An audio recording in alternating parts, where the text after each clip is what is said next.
പിതാവിനും പുത്രനും പരിശുദ്ധാത്മാവിനും സ്തുതി ആരാധനയും കർത്താവിലേക്ക് അനുഗ്രഹിക്കപ്പെട്ടവരെ ശിവനായ നോയമ്പിന്റെ 10-ാം ദിവസം നമ്മുടെ കർത്താവായ യേശു മിശിഹായുടെ മുമ്പാകെ നമ്മുടെ ജീവിതം സമർപ്പിക്കുമ്പോൾ ഓരോ ദിവസവും കർത്താവിലേക്ക് നമ്മൾ കടന്നു വരികയും ഓരോ ദിവസം വിശ്വാസം മുഖേന കർത്താവായ യേശു മിശിഹായുടെ ജീവിതത്തിലേക്ക് നമ്മൾ പ്രവേശിക്കുകയാണ് ചെയ്യുന്നത്. നമുക്കറിയാം എല്ലാ നോയമ്പും നമ്മുടെ കർത്താവിലേക്ക് ചേർക്കപ്പെടുകയും എല്ലാ നോയമ്പും നമ്മളെ വിശദീകരിക്കുകയും എല്ലാ നോയമ്പും നമ്മളെ അനുഗ്രഹത്തിൽ നിന്നും അനുഗ്രഹത്തിലേക്കും കൃപയിൽ നിന്നും കൃപയിലേക്ക് നമ്മളെ ചേർത്ത് പിടിക്കുകയും ചെയ്യുന്നു. പ്രത്യേകമായി ഈ ശൂന്യ നോയമ്പിന്റെ 10-ാം ദിവസം നമ്മൾ തിരഞ്ഞെടുത്തിരിക്കുന്ന സുവിശേഷ ഭാഗം വിശുദ്ധ ലൂക്കോസ് എഴുതിയ സുവിശേഷം 1-ാം അധ്യായം 38-ാം വാക്യമാണ്. മറിയം പറഞ്ഞു, ഇതാ കർത്താവിന്റെ ദാസി, നിന്റെ വാക്കെന്നിൽ നിറവേറട്ടെ. അപ്പോൾ ദൂതൻ അവളുടെ മുമ്പിൽ നിന്ന് മാഞ്ഞുപോയി. പ്രിയമുള്ളവരെ, നമുക്ക് മനസ്സിലാക്കുന്ന കാര്യം ഇവിടെ കർത്താവിൻ്റെ അമ്മ ദൈവത്തിന് മുമ്പാകെ അല്ലെങ്കിൽ ഓരോ ഗബ്രിയേൽമാരുടെ മുമ്പാകെ ഇവിടെ ഒരു വലിയ വിശ്വാസ പ്രഖ്യാപനമാണ് നടത്തുന്നത്. അത് മറ്റൊന്നൊന്നുമല്ല, ഇതാ ഞാൻ കർത്താവിൻ്റെ ദാസി, അതായത് നിന്റെ രക്ഷകനായ ഈശോ ലോകത്തിലേക്ക് കടന്നു വരാൻ വേണ്ടി ഞാൻ എന്നെ തന്നെ പൂർണ്ണമായി സമർപ്പിക്കുന്നു. പ്രിയമുള്ളവരെ, ഈ ഒരു അഭിവാദനത്തിന് ശേഷം നമുക്ക് കാണാൻ സാധിക്കുന്നത് മറിയത്തിന് മുമ്പിൽ നിന്നും മാലാഖ മാഞ്ഞുപോയെന്നാണ്. നമ്മളൊരു പക്ഷേ ഇങ്ങനെ ചിന്തിക്കാം, മറിയത്തിന് മുമ്പിൽ നിന്നും ഈ കർത്താവിൻ്റെ ദൂതൻ മാഞ്ഞു പോയിട്ടുണ്ടെങ്കിൽ അത് നമ്മുടെ അടുത്ത് വരാൻ വേണ്ടിയാണ്. അതായത് മാതാവിനെ കൊടുത്ത മംഗളവാർത്ത ഈ ലോകം മുഴുവനും ഓരോ സൃഷ്ടിക്കും നൽകണം. നിന്നെ രക്ഷിക്കാനും നിന്നെ സംരക്ഷിക്കാനും നിന്നെ സ്നേഹിക്കാനും ഒരു കർത്താവായ യേശു മിശിഹ ജനിക്കാൻ പോകുന്നു.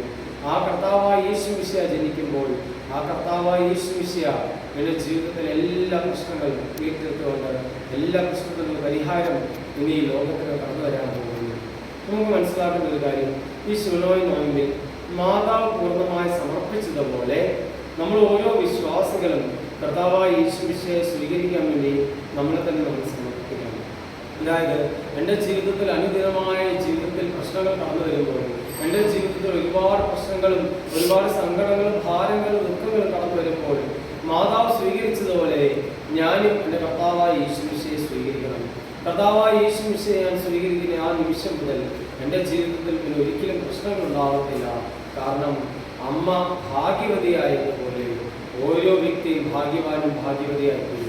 കർത്താവ് മാതാവ് മുഖേന ലോകത്തിൽ വന്നപ്പോൾ മാതാവ് അനുഗ്രഹം പ്രാപിച്ചതുപോലെ നമ്മൾ ഓരോ വ്യക്തി മുഖേന കർത്താവായ യേശു മിശിഹ ലോകത്തിൽ വരുമ്പോൾ നമ്മൾ അനുഗ്രഹം പ്രാപിക്കും. നമ്മൾ മുഖേന അനേകം കുടുംബങ്ങളിലേക്ക് ഈ കർത്താവിൻ്റെ അനുഗ്രഹം ഇറങ്ങി ചെയ്യും. ഒരുപോലെ മാതാവ് സമർപ്പിച്ചതുപോലെ നമുക്ക് നമ്മളെ തന്നെ സമർപ്പിക്കാം, നമ്മുടെ ജീവിതം സമർപ്പിക്കാം, നമ്മുടെ ജീവിത വിശുദ്ധി സമർപ്പിക്കാം. നമ്മുടെ ജീവിതം, നമ്മുടെ കൈകൾ, കാലുകൾ, അല്ലെങ്കിൽ നമ്മുടെ സ്വരം എല്ലാം കർത്താവിന് വേണ്ടി സമർപ്പിക്കാം. രക്ഷകനെ സ്വീകരിച്ചുകൊണ്ട് ഈ ഒരു ശൂന്യം നമുക്ക് പൂർത്തിയാക്കാം.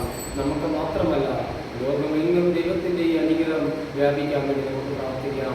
മാതാവിൻ്റെ അതേ മനോഭാവം, ഇതാ ഞാൻ കർത്താവിൻ്റെ ദാസി, അവിടുത്തെ ഹിതം നിറവേറട്ടെ. നമുക്കും ഇതുപോലെ തന്നെ പ്രാർത്ഥിക്കാം. ഇതാ ഞാൻ കർത്താവിൻ്റെ ദാസനും ദാസിയാകുന്നു.